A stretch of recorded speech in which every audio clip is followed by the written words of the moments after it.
It is possible to identify three broad eras of nuclear pressure.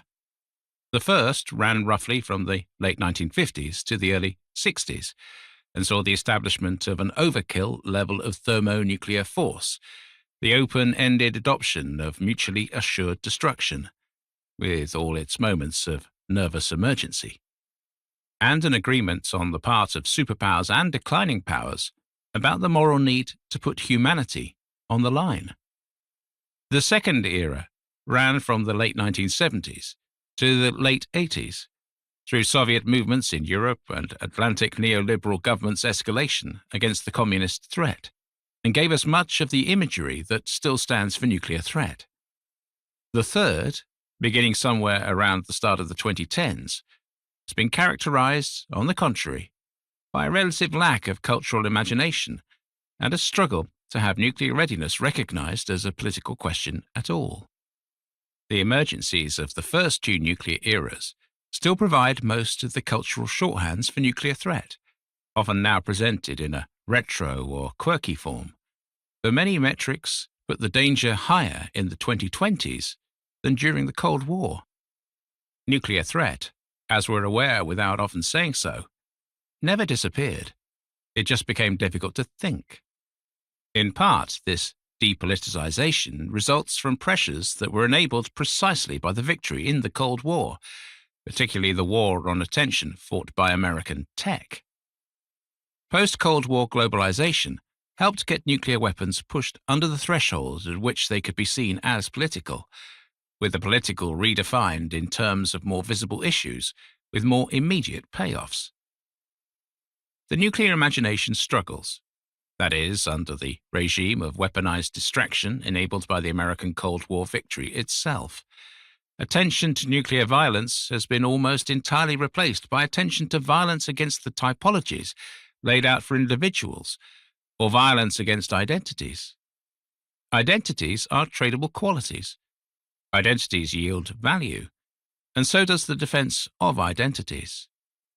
It's not that the defense of the individual value yielded by identities is not political compared to nuclear politics, but that this defense is not really political at all. It is post-political. It has replaced politics as shared historical struggle.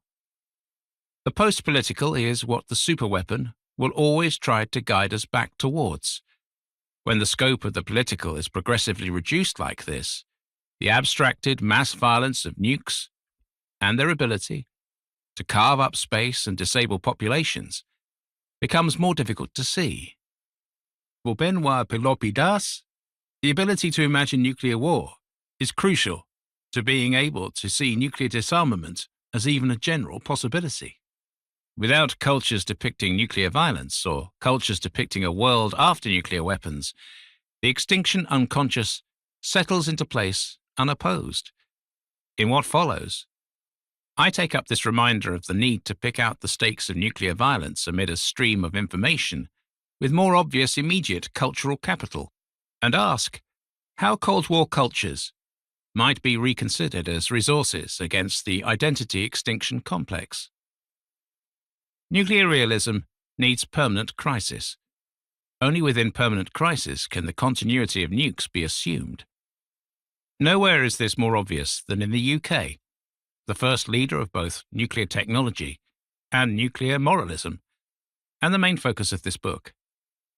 In this nuclear weapons state, no political party larger than the SNP has touched the subject of nuclear disarmament since the 1980s.